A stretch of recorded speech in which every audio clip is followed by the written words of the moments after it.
Hello, hello, hello. We're back. Yes, we're back and welcome to this episode of Being in Love or Choosing Love.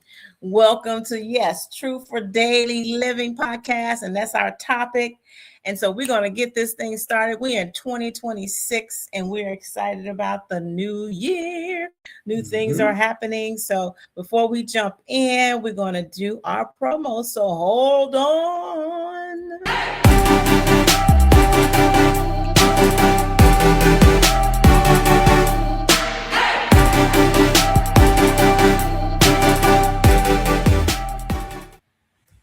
All righty. How y'all doing out there? Again, we're back. A lot of things have been going on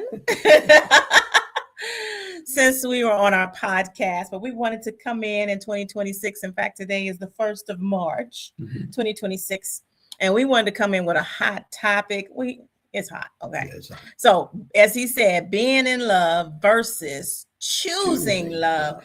Is there a difference? We're going to do a little highlights and just want you all to just join in when you see this. And again, welcome to the Truth for Daily Living podcast. That's us.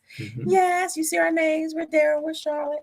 Now, how long have we been married, honey bear? It'll be 26 years this month. Woohoo! And what, 17 days?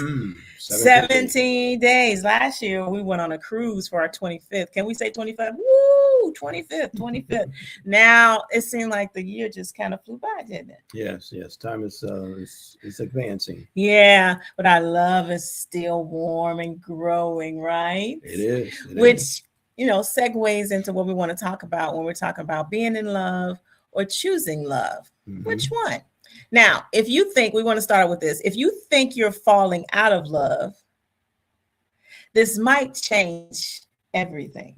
It may, because we've heard people say, oh, and I've heard it. Have you heard it? People say, I have fallen out of love with my spouse. And I'm kind of figuring out, how does that happen? What does that truly mean? What does that really mean? Yeah. Right. When you fall for the first time, let's think about the days when we met, when we were dating. Everything was what? It was high level dopamine. Because if you didn't know, right, love, that initial piece of it, does affect us physically. It affects our brain. Yeah. So that dopamine was like, woo, pumping. We was feeling good. We had googly eyes. As I say, googly eyes. We had googly eyes and okay. And the dopamine that affects our neurotransmitters, yours, mine, everybody's, right? You could tend to feel what, honey? You can tend to feel what, honey?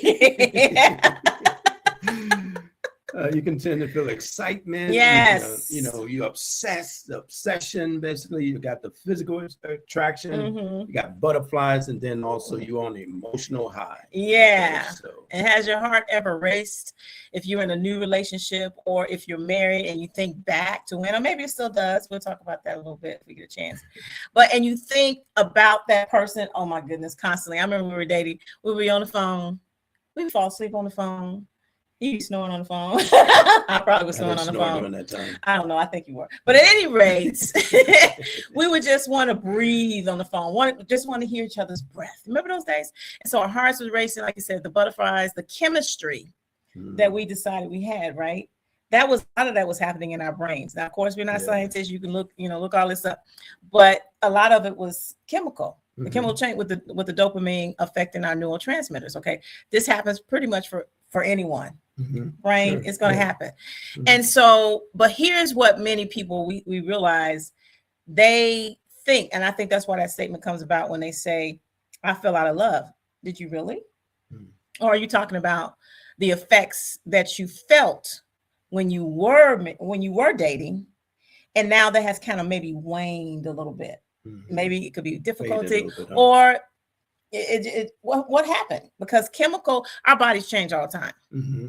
So that's why we said with this topic, being in love versus choosing love, those are two things to understand the difference. Because chemical levels were designed to say and to stay we want to stay high, but it's not normal for us to always be on this high necessarily. At some point, the chemicals in our bodies, especially when talking about dopamine, things like that, it's going to level out. Sure. Right. So as time passes, what happens again? Yeah. So as time passes, basically what takes place is that the chemical levels, they were never designed to stay at that intense level, because you're basically are experiencing something new, and it's a new energy, it's a new experience, and you're on this emotional high, you're on this romantic high, you're on this physical high. So the energy level basically increases, and so that's why you have a lot of energy during that season and during that time, but eventually it kind of levels out. That's just like if you're accustomed to drinking caffeine and coffee. When you first start drinking caffeine, then it gives you this real, energy, right? And then when you continue it, it kind of levels out, and it doesn't have the same effect. And so that's a chemical as well. And so there's chemical reactions. So, and that's kind of the way that we experience, that excitement when we're on those emotional highs, right? Yeah. So you can kind of, and so it levels out. So when it starts leveling out, then you have to make other decisions, right? Because you're not feeling the same emotions, you're not feeling the same level of excitement, and your energy level is leveling out as well. And so what are some of the things that you must do and must be aware of during that time? And so before I answer that or attempt to answer that, that's why, again, we say, some people may say, I don't feel like I love the person. Maybe it is because they're comparing it to the entry stage of when they met that person. And also one of the things is if it was all strictly physical, right? So listen, physical can have you all messed up in the game. Let's be clear. And so we have a certain perspective about that, which we'll talk about another time. But physical is not the way to gauge if that's your life partner. It's just not, because that's chemical too. Yeah. And spiritual. All this is really all together. I talk about a lot about how we're a trichotomy of body, soul, and spirit. So anything you do in one of those components is going to affect it too. So when you're talking about the physical aspect of when you're talking about, intimacy, it's going to affect you mentally. And definitely is going to affect you spiritually. It's going to affect emotionally. Yeah, and emotionally, all that. So when you're talking about physically, mentally, what's in your soul, your emotions, it's going to affect all that. So for us, like I said, we have a different opinion about that. Physical is not the way to gauge if you are in love and then choosing to love, because that's really the thing about it. Once you get past all those things that we just talked about, the butterflies and emotions. Now, let me put a little pause right in there. Now, we're very touchy-feely people. We're very loving people. So for me, I speak for me, honey. I still smile when I see you, especially if I haven't seen you in a minute. I still get butterflies, even after 26 years, but that's not everybody's story. Right. And I think that has contributed to us, like I said, being touchy-feely, and, we give each other googly eyes, and we're silly with each other, aren't we? Yeah. Being silly with each other and just trying to keep it light, even when it's in difficult times. You know what I'm saying? And so for us, there are people like that are just very comical and funny and loose, and they like I said, their love language is touch and affection and all of that, right? But for some people, that may be a little more challenging, depending on maybe how you were raised, depending on people's previous relationships. Maybe you felt like you were giving out all this affection, but you wasn't giving it back. So my point is, typically, you should be progressing to increased affection over time, but there are those that still say, I have fallen out of love. But the key point of what we're talking about today is, did you really fall out of love? Or are you really talking about just the chemical piece of it? The dopamine levels are low. So now like, nah, I don't feel the same way. Well, no, of course you don't feel the same way. None of us feel the same way every day. Right. And that's the other piece of the question. Is it being in love versus choosing to love? Which one should we really be doing, regardless of the fuzzy wuzzies and the butterflies, honey? Should we be just being in love or choosing?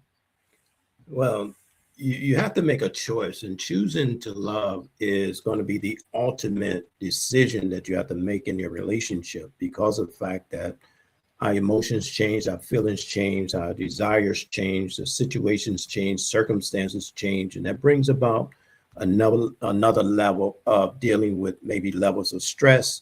You have to learn how to manage that, but ultimately you have to learn how to continue to love, choose to love, because that's going to outweigh even the emotions and feeling, the dopamine that you're experiencing at the beginning of the relationships. And so, and those things are, that those type of feelings are the way to connect and also to build on your relationship. But after that, those feelings changes, and then they level out. Now, this is the reality of what the relationship requires. It requires you to be mature enough to choose your partner each and every day, regardless of what emotions that you are experiencing, because those emotions, they come and go. But your choice is something that you have to definitively make consistently, day after day. Absolutely. It is definitely a choice. So if we're comparing just being in love versus choosing love, from the beginning, it has to be a choice. It definitely still has to be a choice. Yes, that's like the extra icing on the cake with the fuzzy wuzzies, the butterflies. So wanting to hear their voice, being on the phone like we were, breathing, that's the cake. Yeah, but as you walk through the dating process, it needs to still be a realization, if you think this is, your life partner for marriage, that you eventually have to say, oh, wow, I can choose to love this person because of whatever the reasons. Like, for example, I choose to still love him, of course, at 26 years because he's cool. He's a great guy. He's a great man, a great father. I'm giving you flowers. He's a great dad. He's got a little sense of humor. He's very concerned about me. Yes, this man still opens my door to the vehicle. That is so cute. He still does those things after 26. And I don't think it's a drudgery, is it? No, not at all. It's just something I do, and something that, I'm accustomed to, but it's something that I make a conscious decision to do as well, because I like serving her and making sure that she's safe and secure. Yes, Lord. Yes, girlies, make sure you when you connect with someone, you got the fuzzy wuzzies. Beside that part, take off the fuzzy wuzzies for a moment and really look at how that man, how he reacts to you, how he treats you, how he loves you. Because the other piece of this, and we'll get back to the end of this, is because of the way he loved me, coming from, a lot of us have come from challenging previous relationships. The way he loved me, God so wired him, let me just say it that way, that he loved me through the rest of the residue of pain I may have had from that previous relationship. Can the church say amen? He did. Literally, whatever was left. God, of course, had to deal with me personally before I ever met him. I talk about that in another one of my videos you can check out. But God had to heal me. It was a choice. That was another choice. God healed me over time. So whatever little residue of pain I had, not trusting men, not doing, things like that, because he was so consistent with the way he loved me, it healed my heart. The rest of it, right? Of course, God is the ultimate healer, but he sends people in your life. At least he should be, and at least you should be allowing him to do that. Let me clarify. To send people in your life who can help you become better, and they can love you, not just a spouse, but anyone that can love you and help you get through difficult times. Makes sense? Absolutely. And so with that being said, the faith aspect of it, because we always talk about, definitely marriage is a God thing. That's no question for us. That's our viewpoint, correct? Oh yeah. It's a God thing. God now, is love. Yeah. He created this whole blueprint, we believe, for marriage. That's just where it is for us. And so because of that, being in love alone isn't enough. Being in love is emotional. But emotions go up. Emotions can go down. But in the end, you still have to what? Choose to love. Choosing to love is a covenant. Would you say? Oh yeah. The covenant is the marriage, is the agreement, and the covenant, and choosing is a responsibility. right? Because you have a responsibility to love, right? Mm-hmm. Just as the scripture tells us to love our neighbors, even as we love ourselves, right? Mm-hmm. So if God is telling us and warning us that we must love our neighbors, okay, Mm-hmm. then how much more is He's commanding us to love our spouse? Mm-hmm. Okay, so now you should be loving your neighbors more than you're loving your spouse because you Mm-hmm. made a covenant commitment, with your spouse. So your love, should be demonstrated consistently, and it shouldn't be no question whether I wonder if he truly loved me, today, or if she loves me. I'm not really sure. Basically, you should not have those thoughts, and if those are thoughts basically that you are entertaining, Mm-hmm. then there's something that you need to correct in your relationship. You agree? Yeah, so I agree. The scripture that says, "Husbands, love your wife as Christ loved the church," and I know a lot of times people can misconstrue that, but just the basis of it is simple. That Christ, first of all, God loved the world so much that He sent His Son. We know that. That's what we believe. But then Christ so loved the world that He sacrificed His entire life. Okay, Mm-hmm. and when God loved us so much, and then Jesus Christ tied in with that, He was willing to give Himself. Mm-hmm. For whoever would come to Him. Right. So when it says love your wife as Christ loved the church, that means some things shouldn't even be connected to that quote unquote love. Like there should be no jealousy, no envy. Look at some of our things we've talked about in different social media. There should be no jealousy. There should be no hatred of your spouse. If a husband is required, and he can speak to that more, to love his wife as Christ loves the church.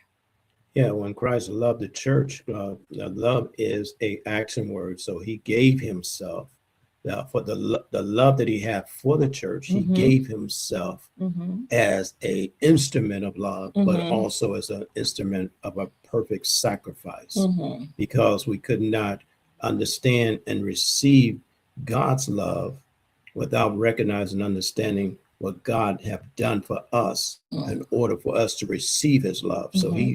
He loved us with an everlasting love, with Mm-hmm. a perfect love, with the agape love, Mm-hmm. which is unconditional. Mm-hmm. And so now He has given us the ability to experience His love by receiving His love and loving Him with the same love He's given us. And then we can extend that love to others as well. That's good. That's good. So again, being in love is emotional. We talked about it's chemistry, it's dopamine and your neurotransmitters. That's what that is, right? Being in love, or getting to a point where you say, you know what, I love you. Getting to that place where you can say that. But choosing to love, that's a whole nother, that's for grown-ups. Oh, yeah. Yeah. Is a covenant. Because when you don't have those fuzzy wuzzies, are you going to still love me?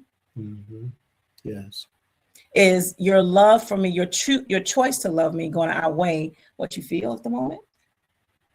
Makes sense? Yeah. Right? Being in love, again, is chemistry. Choosing love is a commitment. So it's a covenant and it's a commitment. Mm-hmm. And I think sometimes from our previous times, even talking with other couples over the years, sometimes I don't think they understand the commitment, even though we tried to really explain it, but you don't know it till you really, really, really know till you're walking in it, right? And then sometimes, some people choose to try to have a covenant or commitment with somebody that's not a covenant keeping person. Can the church say amen? They're not a covenant keeping person from the get-go. Mm-hmm. So if they're not covenant keeping people, their mindset is not there. They don't finish anything. They don't know how to be selfless, not selfish. Then marriage may not be the thing for you. What do you think about that? Well, it's all about commitment as well. You have to commit to making a definitive decision that this is what we're going to do. We are entering into this covenant relationship, committed to each other, and then committed to the institution of marriage. Right? Because God has not given us the ability to change His institution. His institution was designed for a man and a woman to marry and to enjoy each other in holy matrimony. And so He has given us that pattern that we can experience love, experience friendship, we can experience companionship in the same relationship. So we need to learn how to tap into our spouse and to help them to experience and to allow them to be who they are as an individual, as opposed to controlling and manipulating the entire situation, right? So control basically is not something that we do in our relationship. I don't control her. Thank goodness. She don't control Absolutely me. not. And we don't try to go down that lane because it's not healthy. And that's not love. One of us. That's not love. So, even God doesn't control us. Absolutely. He has given us free will and choice. So you shouldn't be, it would be a bondage if you are under control. That's not a good representation of love, because control is like, I want it my way or the highway, and there's only one way to do it, and it's my way. That's not love. Love is always giving. When it talks about that in 1 Corinthians 13, you know, love is patient, love is kind, love does not envy, it does not boast, it is not proud. Pride comes before destruction, so it's not proud. It does not dishonor others. It is not self-seeking. I'm reading it right from the NIV. It is not easily angered. It keeps no record of wrongs. Those are good things, again, to review. If you're preparing to get married or you're married and you may be having some difficulties. Prayer ultimately is a part of that, because if you love your spouse, you should want to pray for them too. So love encompasses a lot of things, right? Yeah, and even if you're praying for them, which is a proper thing to do, and is also an option, you know, for you to. But after you finish praying, then you have to get up and do the work as well. See, your actions has to be equivalent to what you're praying, right?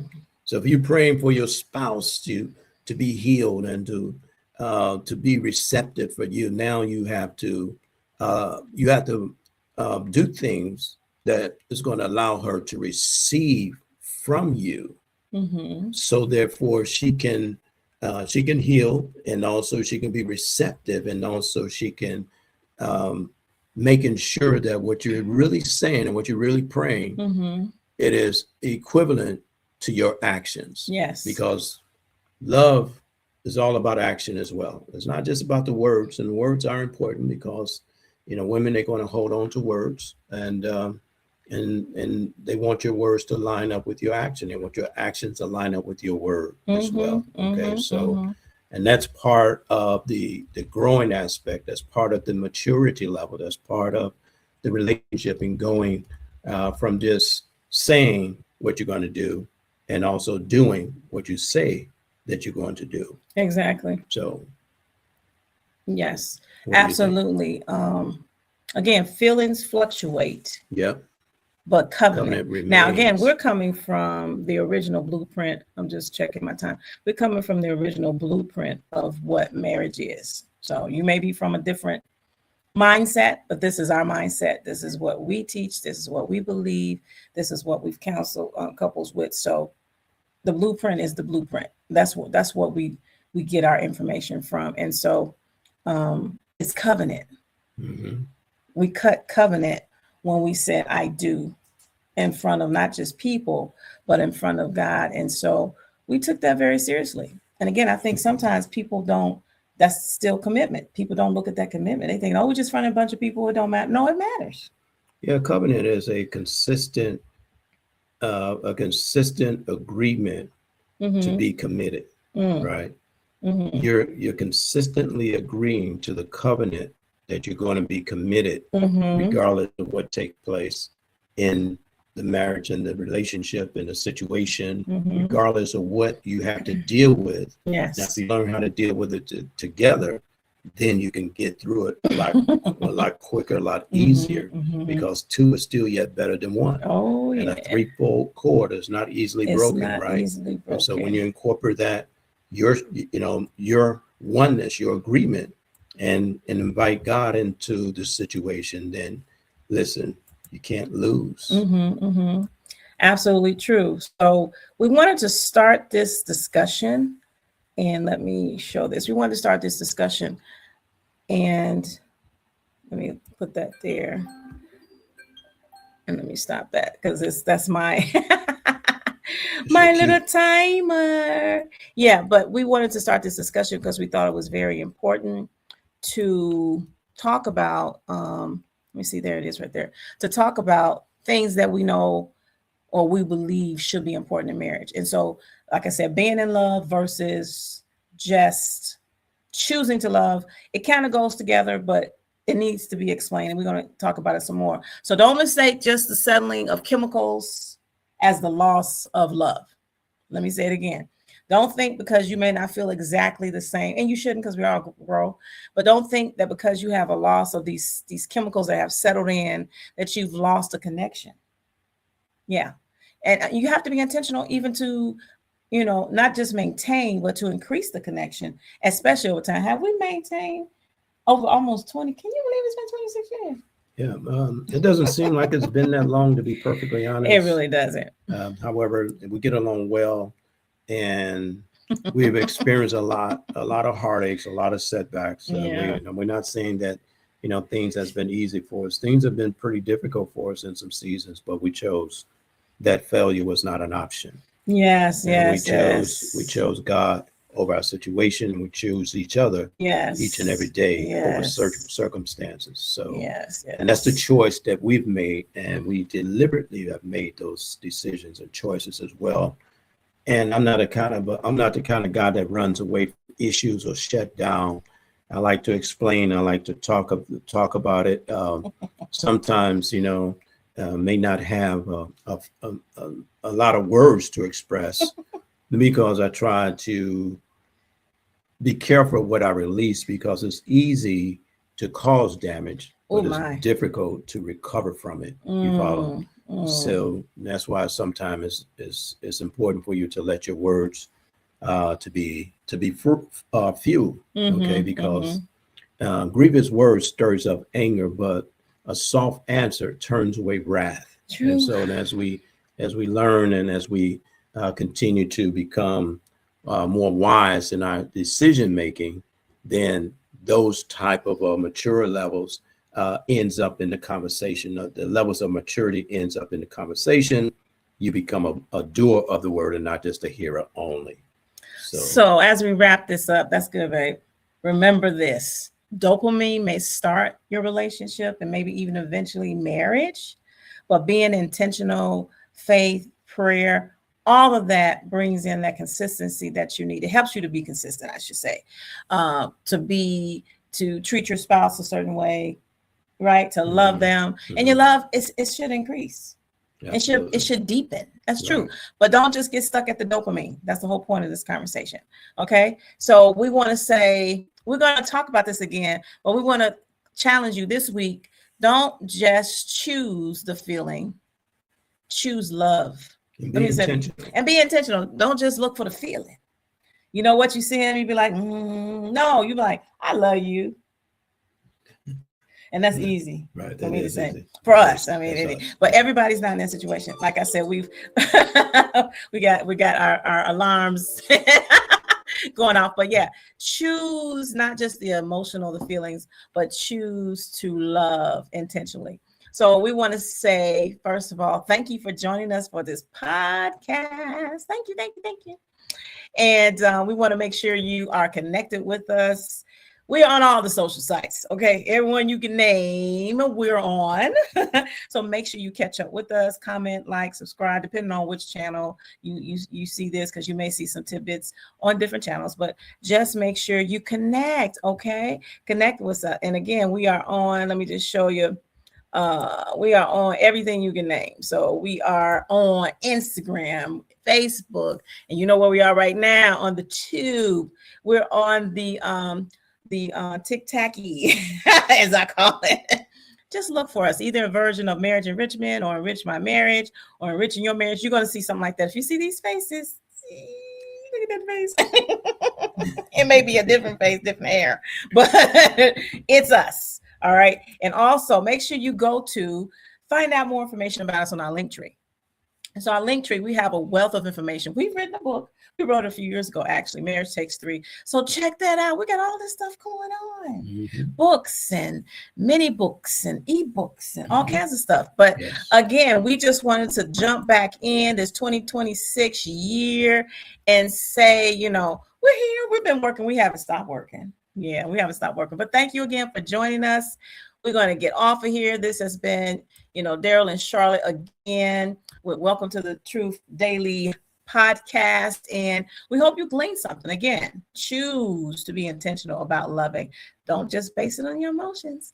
And we will be talking very, very soon, right, honey? Yes, we will. All right. Take care, and we'll see you on the next one. All right. Yes. Bye-bye.